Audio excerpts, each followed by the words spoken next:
અંજાર શહેરના ગાયત્રી 4 રસ્તાથી મેઘપર જતા મુખ્ય માર્ગ પર આજરોજ બોક્સ કેનાલમાં 3 પશુ પડી ગયા હોવાની ત્યાંના રહેવાસી શામજીભાઈ બોરીચા દ્વારા અંજાર નગરપાલિકા વિરોધ પક્ષના નેતા રાજેન્દ્રસિંહ જાડેજાને ફોન કરી ફરિયાદ કરાઈ હતી, જે સંદર્ભે તાત્કાલિક રાજેન્દ્રસિંહ દ્વારા સ્થળ પર આવી નગરપાલિકાના સેનિટેશન ઓફિસર જીતુભાઈ જોશીને આ સમગ્ર બાબતની જાણ કરાઈ, જેથી નગરપાલિકાની સેનિટેશનની ટીમ તાત્કાલિક સ્થળ પર જેસીબી તથા રસ્સો લઈને આવી ગયા હતા અને તાત્કાલિક ધોરણે તે 3 પશુઓને સુરક્ષિત બહાર કાઢવામાં આવ્યા, જેથી ત્યાંના રહેવાસીઓ દ્વારા રાજેન્દ્રસિંહનો આભાર મનાવવામાં આવ્યો હતો અને રાજેન્દ્રસિંહ જાડેજાએ નગરપાલિકાના પ્રમુખ વૈભવભાઈ કોડરાણી, સેનિટેશન ઓફિસર જીતુભાઈ જોશી અને તેમની ટીમનો આભાર વ્યક્ત કર્યો હતો। સાથે નગરપાલિકાના બાંધકામ વિભાગના પ્રવીણભાઈ કેરાઈને પણ આ કેનાલના ગાબડા તાત્કાલિક ધોરણે પુરાવી આપો અને કેનાલ બનાવનાર આરએનબી વિભાગને પણ નોટિસ આપો તેવી સૂચના આપી હતી। હવે જોવાનું રહ્યું કે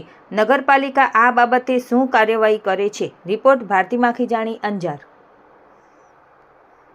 નમસ્કાર, હું રાજેન્દ્રસિંહ જાડેજા, વિરોધ પક્ષ નેતા, અંજાર નગરપાલિકા। આજરોજ ગાયત્રી 4 રસ્તાથી મેઘપર જતા રોડની પર આવેલ બોક્સ કેનાલમાં જે ગાબડા પડી ગયેલ હોવાથી એમાં ત્યાંના રહેવાસીઓ દ્વારા અમને ફરિયાદ કરવામાં આવી હતી કે 3 પશુઓ પડી ગયેલ હતા। તેની નગરપાલિકાના સહયોગથી અમે 3 પશુઓને સુરક્ષિત બચાવી લીધા છે, પરંતુ આજે આપના આ ચેનલના માધ્યમથી હું લોકોને જણાવવા માંગુ છું કે આ કેનાલ જે આરએનબી વિભાગ દ્વારા બનાવવામાં આવી છે, મેં અગાઉ પણ ફરિયાદ કરેલી કે આ આરએનબી વિભાગે જે નબળી ગુણવત્તાવાળી કેનાલ બનાવી છે તેને નોટિસ આપો, જે હજી સુધી અપાઈ નથી। આજે પણ બાંધકામ વિભાગના એન્જિનિયરને મારા દ્વારા ટેલિફોનિક જાણ કરાઈ છે કે તાત્કાલિક ધોરણે આ જે નબળી ગુણવત્તાવાળી કેનાલ બનાવી છે તેને નોટિસ પાઠવું।